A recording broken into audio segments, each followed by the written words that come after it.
this dissolved in water and liberated into the atmosphere. The other nitrogen issue are some of the birds. Not all of those birds are native species. I think that they contribute to the nitrogen loading in the Great Pond. I know there's a little difference of opinion around here about that also, but that's a feeling that I get from some of these bodies of water. When the pond's half covered with Canada geese, it can't be a good thing for whatever's downstream. Amen. Well, they had that problem on Long Island because, of course, duck farming was such a big deal on Long Island up until about 20 years ago. I mean, I watch what goes on in Washington, and it's like, you know, we don't get anywhere until we look for some compromises. You alluded to the fact that fish ladders could possibly be used, if I'm not mistaken. Absolutely. And I'm wondering whether a proper Daniil fish ladder that would provide access. I know smelt won't go up a ladder, but That's right. alewives will, and I think the salters will. No one's really done a study on salters, Okay. and it would be interesting actually to get a grad student at UMass working on something like this. Because we have this tagging technology now, it would be interesting to look at something like that. The problem is that if you go down that road and you decide, okay, we're going to keep the pond and put the ladder in, you spend a lot of money on the ladder, and if it doesn't work for trout, well, it's not the end of the world, but you're not going to have sea run brook trout like you did historically. Yeah. And No, if I could add something to that. What's your name? Sorry? Oh, I'm sorry, I'm Bryce Contessa from Edgartown. Okay, thanks. I'm actually a fishing guide here on the vineyard, also a TU member. The salter browns will go up the ladder into the pumping station. okay. So maybe brook trout would do the same thing. And I'm an Edgartown resident, so the water politics of West Tisbury are clearly none of my business. Amen to that. However, I personally don't see how restoring a stream to its natural state could ever be a bad idea. Could ever be what? A bad idea. Oh, bless your heart. You have anything else to say? Move to the town.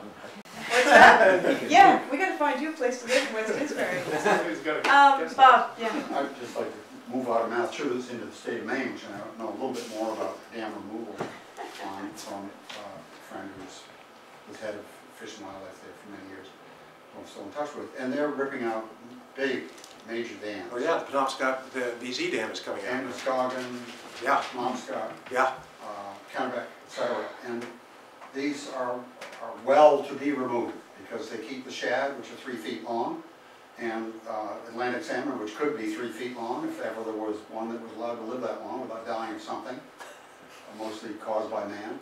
But to remove those streams, and streams like them in Massachusetts that are maybe not anywhere near as large, is a noble and marvelous thing. So overall, this I think is a grand program. We just need to make sure it works for each community. Like Absolutely, there's no question about that. And the communities themselves have to decide that. I didn't come over here to bang my fists on the table and say, you have to do this. If this is something you as a community have to decide, and there are pluses and minuses to each argument. You know? I like the fish ladder idea. Sorry. Jeff. I was going to say, if you get a fish ladder, Say your I'm Jeff name. Day. Thank you. I also work with Mike. I'm one of the founders of Sea Run Brook Trout Coalition. If you get a fish ladder, correct me on this, you don't solve any of the water problems. You don't solve any of the sediment. You don't solve any of the temperature. Right. So you get the fish passage, but the fish may then die because the temperature is too high in the pond. Right. So it's not entirely a 100% perfect solution in all cases. Yeah, Mill Pond just let me add something to that. Mill Pond adds a thermal barrier to brook trout because brook trout really won't migrate through anything colder than, say, 65. Anything above 70 is lethal to them for any extended amount of time. So if Mill Pond is getting up into the mid-80s, then that is not only a high enough temperature that it's going to wipe out any alewives in there, juvenile alewives, but it would kill brook trout as well. Question on that, follow-up question is, when do they generally run out the streams? What month? There are 2 peaks of migration that we see. One is in the spring, at least in Red Brook. One is in the spring in late May and early June, right when Buttermilk Bay is getting just warm enough so it isn't in their comfort zone anymore, anything say above 65 degrees.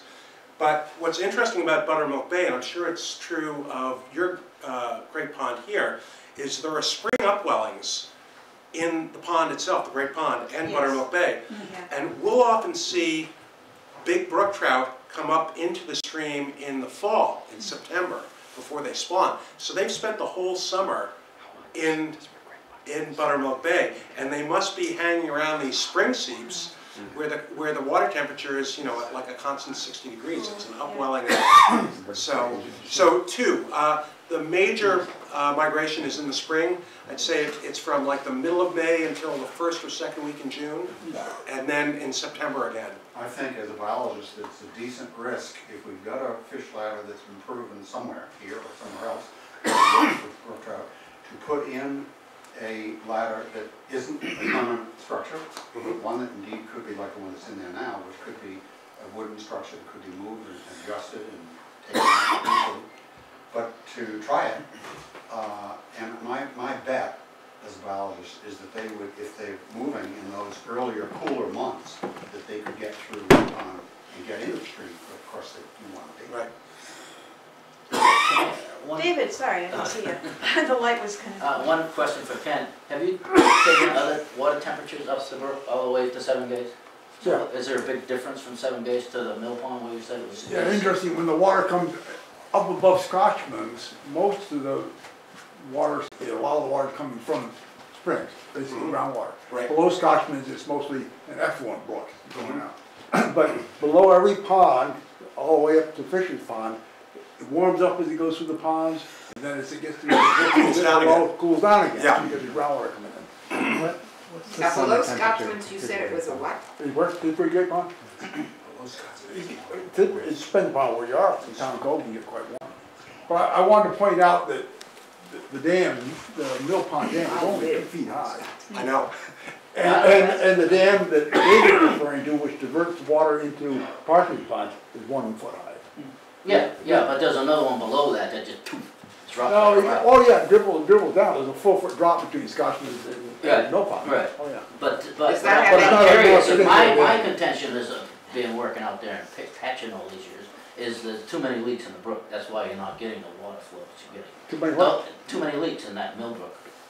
There's a huge leak just after Scotchman's Lane. It goes All right, into you the guys mine. can take it outside. Oh, yeah. That's No, I called did, the yeah. canal. Yeah, that's the canal. And I'm back here in this Yes, I'm corner, sorry. just to make What's you your all name? laugh. My name is Trina Gay. I Okay. live on the corner you all are discussing, Yep. which is Old County Road and Scotsman's Bridge. My pond was several years ago hijacked by someone upstream on Scotsman's who happened to want a bigger pond. And so our little entrance and egress simply became too high because the stream became too low. And I'm sure you all know that that's what's happened to a lot of that stream. So we now have a wetland, Yep.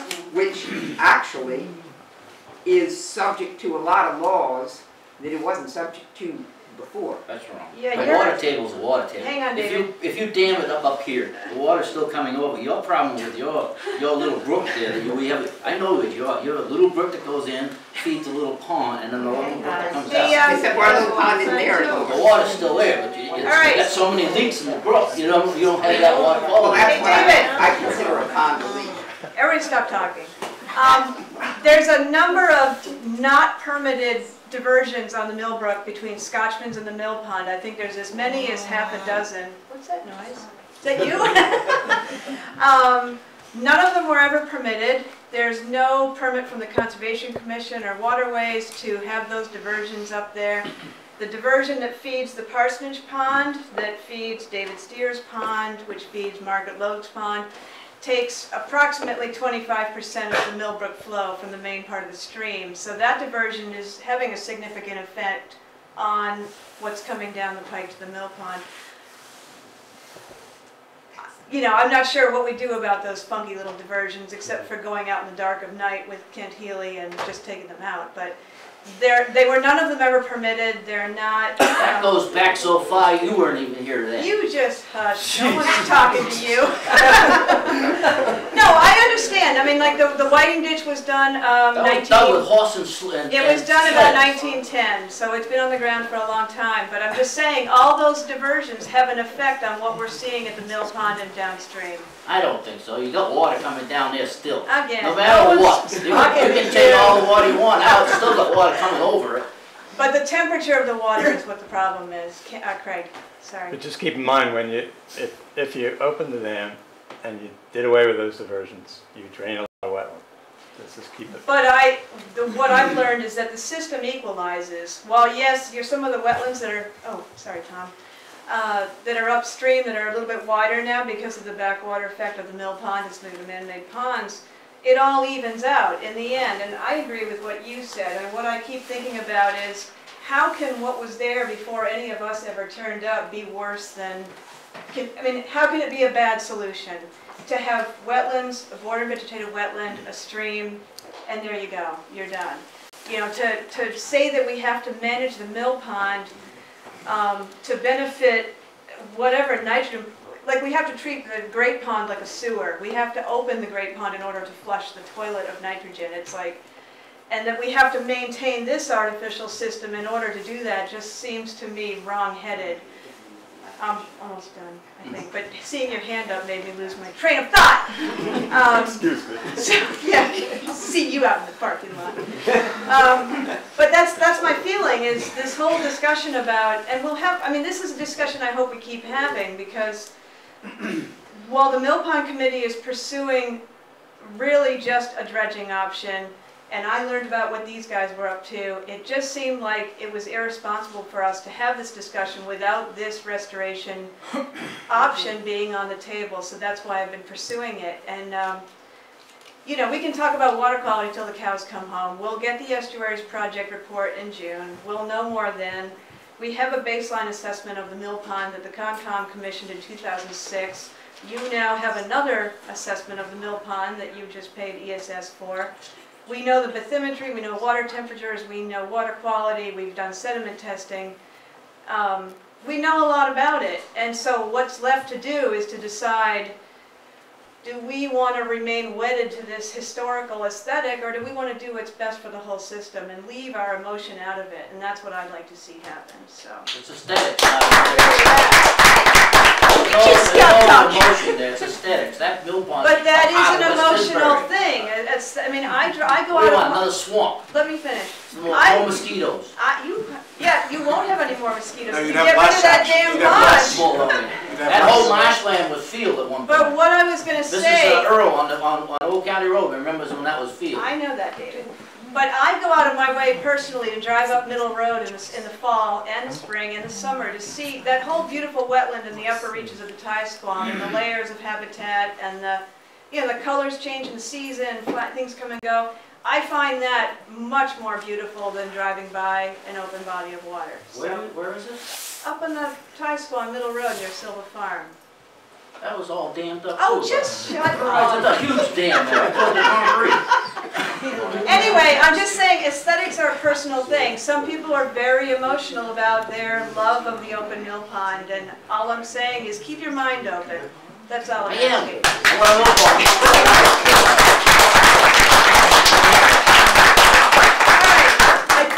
Oh yeah, we're speaking about, are there other questions or comments for now, for him?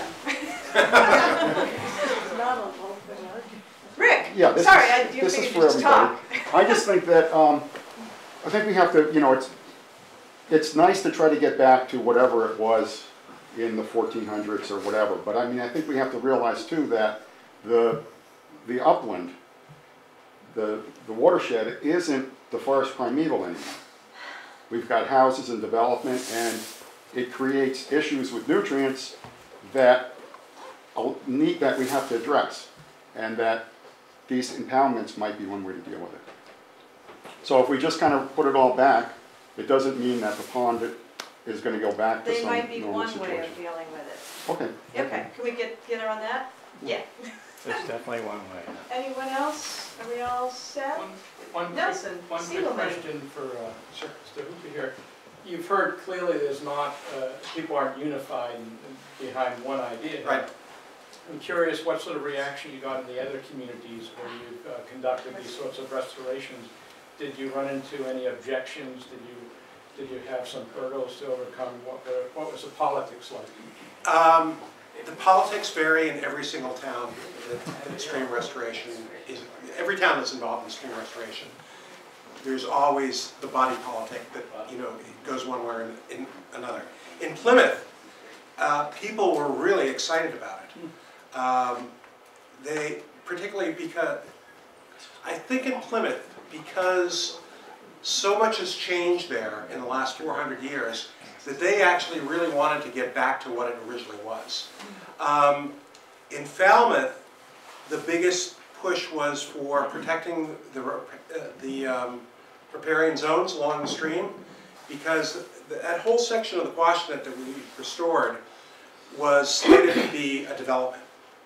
And the town got very excited when Mark Allen, who's now a state rep, he was then the selectman of Falmouth, went to the State House and said, I forget what the figure was, but it was like $3 or $4 million, and said, I want you to give, you know, I want the state to give the town the money so we can protect this land. And at the 11th hour, they did. And the building plan had already been laid out for the zoning board. It hadn't been approved, but it was in place. And they were going to put in something like 300 homes along the river, and it was called something like Trout Brook Homes. And yeah, and the state came in and they had bought the lower reaches first in 1956, but this big chunk of land up above it, that property was bought in the late 70s. So, and in Wareham, the town was very much behind restoring the stream, mainly because it wasn't, the dams were on property that was owned by the trustees of the reservation solely. So once the land reverted from the Lyman family to the trustees of reservation, all 4 dams were on the lower piece of property, the 216 acres. And then the wildlife management area, the 400 acres above that, there were no dams up there at all. But there was no opposition in the town in Wareham to removing those dams.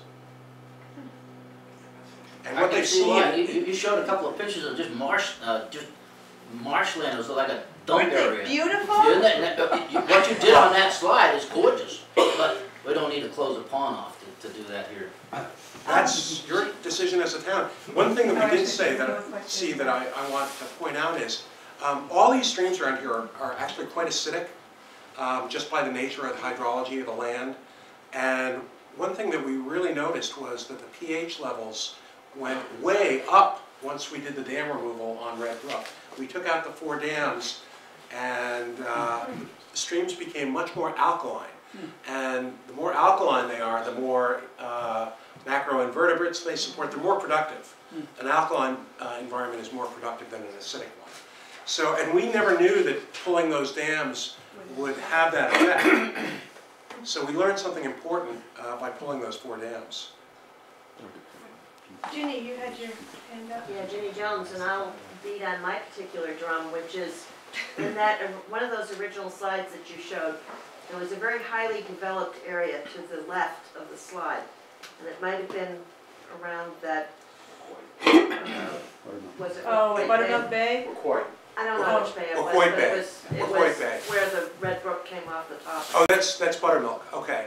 I don't know, but there was one area which was very heavily developed, and I assume that has a sewer system, or It's not. it doesn't? No, and that's why Quoit Bay is polluted so bad. And the Red Brook has that. Yeah. Because we have that similar situation. Up island, we do not Right. have sewers. Well, this is the big question that, you know, Cape Cod, Vineyard, Nantucket, and Long Island have to address. Yeah. Is that if we keep on going down the road that we are with septic systems, we aren't going to have any salt ponds anywhere that have any shellfish. You know, So I we think need that... to eat more oysters, and we need to have less houses. Exactly. You go, girl. And we need a better toilet. Right. Way better toilet.